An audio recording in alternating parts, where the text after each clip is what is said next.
Hello everyone, welcome to my channel Akasha Goes with Sabrina Dawn. So today I picked from the animal runes again, and Fox leapt into the reading. He's so sweet. Look at him, full of magic. Okay, what Fox energy is bringing into the reading today is connecting to the magic within yourself, recognizing that no matter what tool or practice that you're using, the magic lies within you.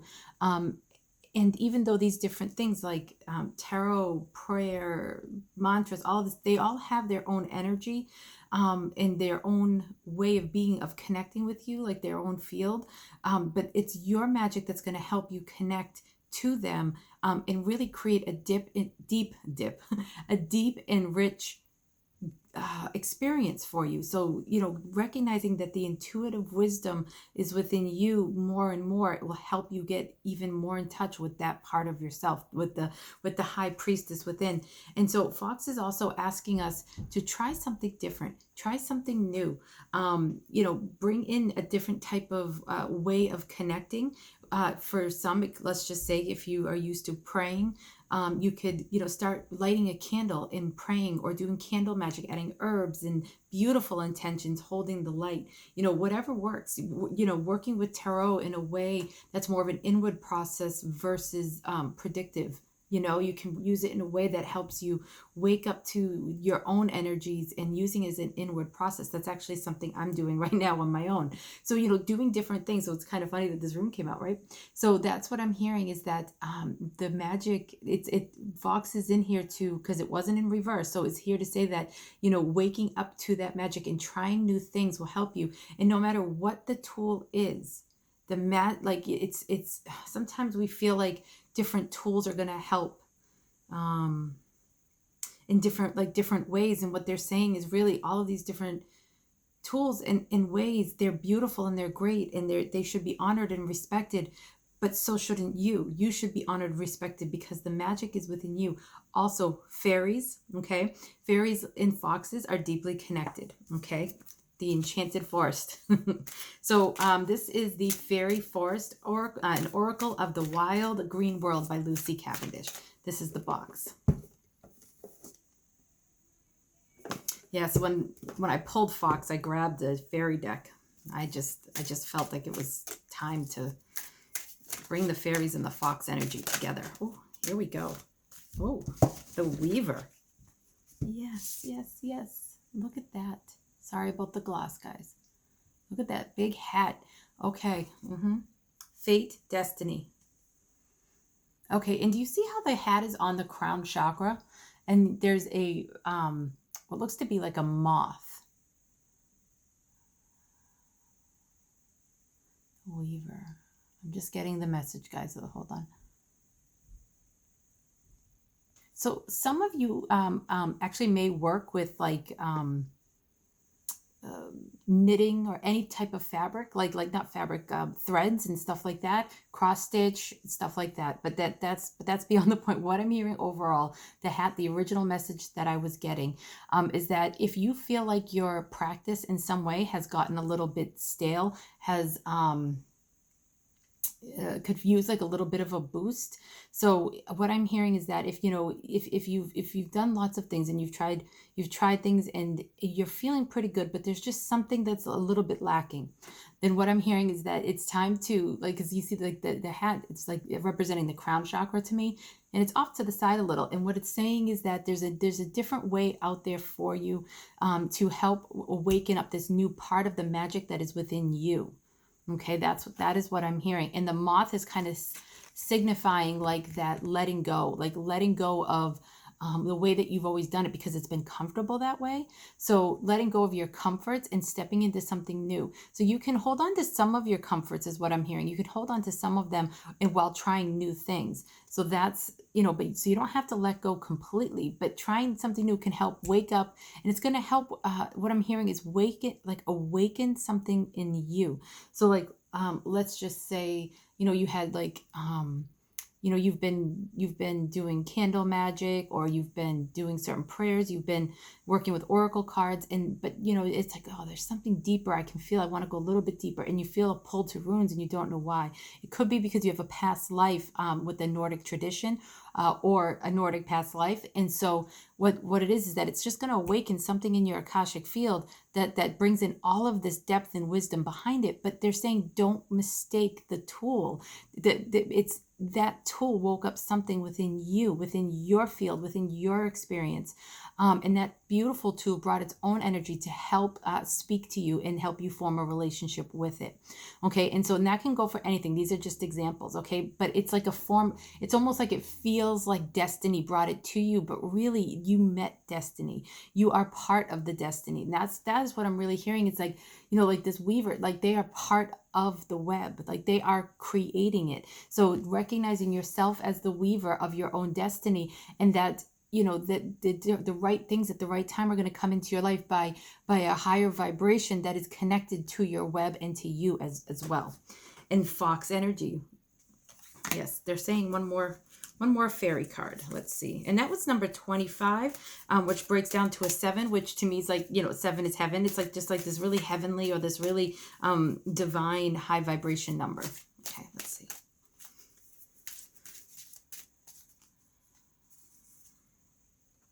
The Hedge Witch, herbal wisdom, secrets, hidden lore. So that's, oh my goodness. Look, guys, when I was looking down while I was shuffling, I was noticing the braids in her hair and how that really symbolized the weaving. And I heard, don't get yourself up in knots. Okay. So if you're listening to this, it resonates, but you're not quite sure, don't worry about it. Don't worry about it. Call on the angels, call on the fairies, call on Fox medicine to help, you know, bring you in the right directions, and trust that feeling that you have within yourself when you go out and to meet new people, you know, meet new situations, new people, new card decks, whatever it is that or a new practice for you, a book. So if you're walking in a store, or in the book just falls off at your feet, there's something there for you. Okay. So pick up that book. You may want to buy it. You may not. You may just open up to the page that you just naturally open to, and there could be a message in there for you. It could be about a practice that would be really good for you to tune into. So, but look at this card, the Hedge Witch. Do you see the braids? So here her braids are kind of a bit wild. Here they're like nice and tamed and woven in, and I feel like they're connected. Okay, so what I'm saying is that there are secrets, and they're not secrets as in like, oh, they're secrets like within you, within yourself, that really wants to come out. Okay, do you see like the intensity of her stare? That's like, this is someone who's, you know, in power, like has her power, and she's like this creative mastermind, so to speak. Like her face is actually really fantastic. I'm sorry, I'm being entertained by it right now. And then this one's like, yes, I see through the veil, and I'm recognizing the hidden lore, the secrets within myself. And for some, you know, working with herbs could be really important. So essential oils, you know, I like to anoint my candles and put a little bit of herbs that match the intention. So like, you know, for self-love, you know, I could use crushed rose petals. For creativity and passion, you know, like passion about my creativity, I could use hibiscus, you know. So like, you know, there's all of these different things that you can use to help waking up, to help you connect to the magic within yourself, and the magic that weaves itself into absolutely everything. Like, see the braids, they carried over. It seems like it's two separate things, but really it's the same thing. It really is, even though it isn't. And you're part of that same thing. That tool is not separate from you. You're not separate from your Akashic records, from the angels, from the divine. So that's really what I'm hearing. And Fox is saying there's a beautiful magic here of all that is, that helps you in, like, he's here to help weave it into your everyday life. Now let's see. This is the self-love deck. So by Janet Chu. I'm sorry if I don't say her last name wrong. Right. Okay. Needed to be cleared a bit. Okay, there we go. All right. What they'd like to say about the self-love and helping you connect to this beautiful magic of all that is and that you are part of. Oh, this is so beautiful. Oh, see, I told you the angels are here for you. Look at that. Also kind of reminds me of hermit energy. So, Forgive and release. We are stronger for carrying love and forgiveness rather than hate or anger. We can keep our lessons learned without holding on to the past hurts. So what's that saying is, sometimes if you feel like a resentful energy, or if you feel like stuck in some way about like a situation or anger, or I'm hearing like some people might have had a certain practice in their life. Like, let's just say, just for an example, like, you had a grandmother that wasn't very nice about you not wanting to follow her religion. It could be that you've become like a bit bitter to a committed religion or practice. And so when you forgive and release that energy, because recognizing that she was just doing the best that she can, and whatever else is going on with that for you, when you forgive and release all of that, it can help you really shine the light on the path that you're meant to be on. And it doesn't necessarily mean it's that same path, but when you let go of that, it can help you stay, let's just say, committed into a more practice, organized, not faith, but like, can help you be more committed in an organized practice. Okay. And it doesn't have to be a religious or, like an organized religion, but something where it's like, you stay like committed to one thing for a little while to really help get the richness and depth that it has to offer. And I just see, like, look at the rose that's blooming over the heart, and then my beautiful roses, back here in that big, big, beautiful full bloom. And by the way, guys, these roses smell heavenly. My whole space right here just smells of these beautiful roses. I'm absolutely in love with them. So grateful. So, okay. So, but yeah, so that's what I'm hearing. It's like, it's like, it's going to help bring the love. It's going to help center you in the love. It's going to shine the light on your open heart. And as you release that, and yesterday we talked about boundaries and cutting cords. So you can cut cords to your thoughts about a certain organized faith, to your grandmother, whether she's deceased. Again, these are just examples, guys. So, cutting those cords, letting it go. And so that your faith and practice can look the way that you want it to be, the way that you need it to be, the way that your soul is saying that there's these beautiful hidden lores and in secrets, so to speak, of your faith, of your practice hidden there, and it wants to come out. And so the way to do that is to forgive, okay, and release. Okay, you keep those beautiful lessons learned. You know that certain things aren't for you, and that is okay. There's a book called, I think, a Religion of One's Own. So, and you don't have to take the word religion, but it's his way. It's by Thomas More. His way of saying is like, I believe he was a Catholic priest, if I remember correctly, and he made it his own. Like, he took different pieces of different things and he made it his own beautiful practice. And that's what I'm hearing. Whether it has to do with some religion, no religion, a cult, whatever works for you. Nobody else can tell you what works for you. Okay. And what's going to open up this beautiful sense of magic in your life. Okay. Now this is the Healers of the Earth's Oracle by Mandy Patterson. I'm also hearing for somebody, sometimes we hold on to a guru or a teacher and we put them on a pedestal, and that can be because of the way that we were brought up by organized faith to put like our power or our commitment outside of ourselves into like a God or something outside of ourselves, a church, or give our money, put our focus outside ourselves. And so what I'm hearing is that, so if you have gotten away from like a type of organized religion, you may have some organized religion buttons to heal. If you are putting any type of guru or teacher on a pedestal, I don't know why that's coming in, but I'm going to trust that maybe someone needs to hear that and to recognize that this person is just as human as you are, and that they are working. They are an example of how you can make your own faith. So if you really love like a path that they've laid out for themselves and are now teaching, what I'm hearing is that, like, recognizing that that's what you love about them, that is what you love, not them, so to speak, but what it is that they're doing. And that could be because it's meant, to uncover some secrets within yourself of what you're meant to be doing and how you want to be. Okay.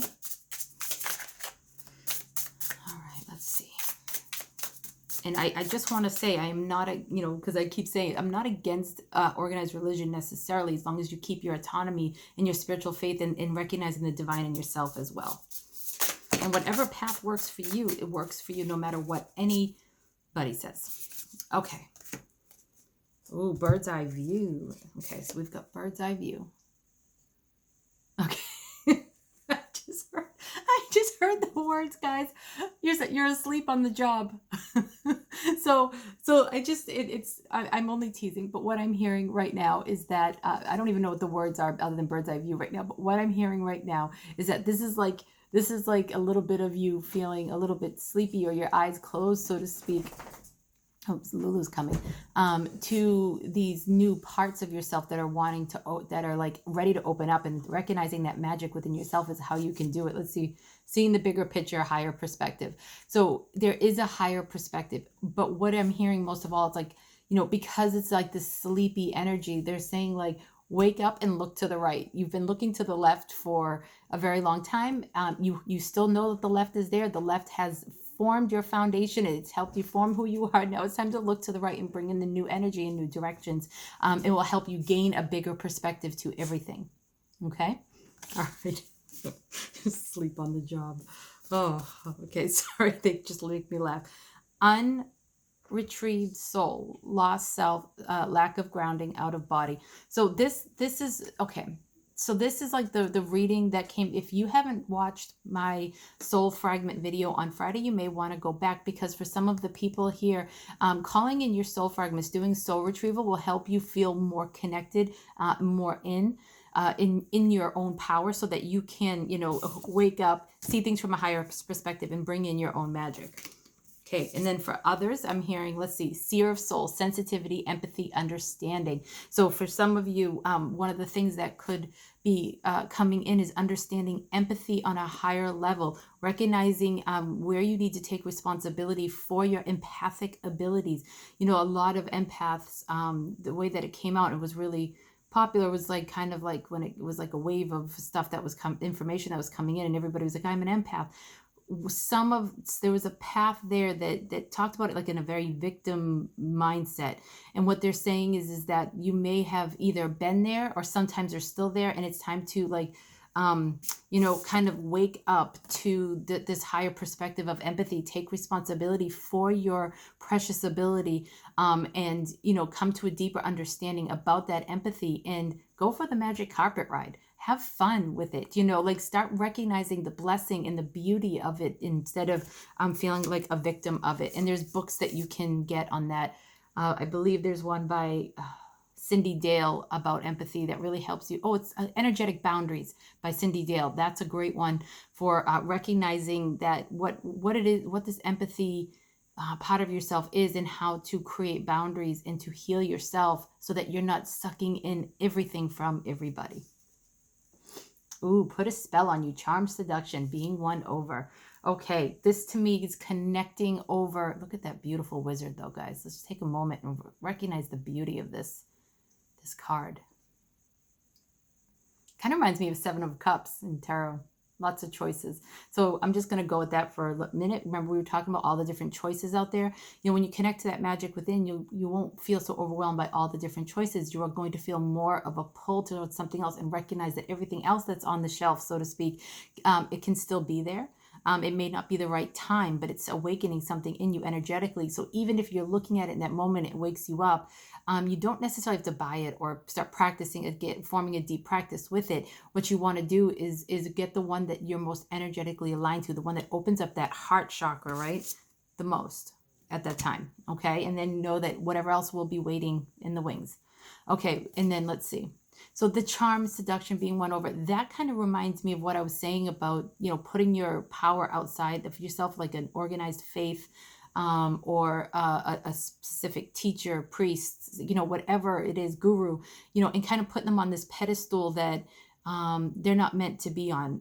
Some don't even want to be on it, but some do, and that is problematic in itself. So, but what they're saying is that, when you start to recognize this unhealed part of yourself that puts someone on a pedestal, you'll be less likely to see yourself lower, and you'll be able to step into your own power more. What they're showing me right now is that for some people that put people on or teachings or teachers on a pedestal, what they're doing really is like not recognizing the mirror of the beauty and of what they're doing within themselves. And so it's kind of like a form of lack of self-love. Okay. So finding that that love. Look at, and they even match. Oh, you know, so the recognizing that that wizard is you, that angel is you, and it's not like this hubris, you know, cocky type mentality. What it is that there's this beautiful energy field within the wizard archetype, within the angel archetype, and you have that within you. You are connected to it. You are a wise soul that can fly free, like with unconditional love and forgiveness, and within your own magic. Okay, and you can put a spell on yourself, so to speak, and to remember that this magic, you are the magic. It is within you, and there's a beautiful source out there that you use your magic to tap into. Okay, and you are not separate from it. You are always in the beautiful web of that magic, of that those so hidden secrets, so to speak. Okay, and if there's some the unretrieved soul, again, you might want to go watch my Friday soul fragment video. The reason why I'm saying that is because for some, I feel like there could be past lives with when you were in your powers. You may have left some soul fragments, so to speak, back in those lives where you were in your power and unfortunately somehow lost it from an unnatural cause. So you may want to do some meditation and call in those soul fragments. I did do a video on that a little bit more on Friday. See if that resonates for you to watch it. You can check your pendulum. If not, just go into meditation and ask your, you know, shaman guides, the fox energy, you know, your angels to help you do some soul retrieval and bringing in the parts of your soul that you've left in other places, so that you can hold on to that magic a lot more. It's really important for you also to hold your boundaries, which was yesterday's message, right? It's important for you to hold your message, not put people on pedestals, not let people like you know, the empath message be like an energy vampire onto you, and recognizing that you're not a victim, stepping into your power. And how can you heal so that you don't attract these situations to yourself? And I don't want to victim blame in any way with that, but it's like there's a beautiful message that's not about victim blaming, which is stepping into your own magic and your own power, so that doesn't happen anymore. Okay. All right. This was a longer message. I hope it resonated. And if it did, please give it a thumbs up. You know, leave me a comment, and know that I am thinking of you, and I look forward to coming back tomorrow. Okay. Know that I'm sending you all my love and all the angels. Okay. All right.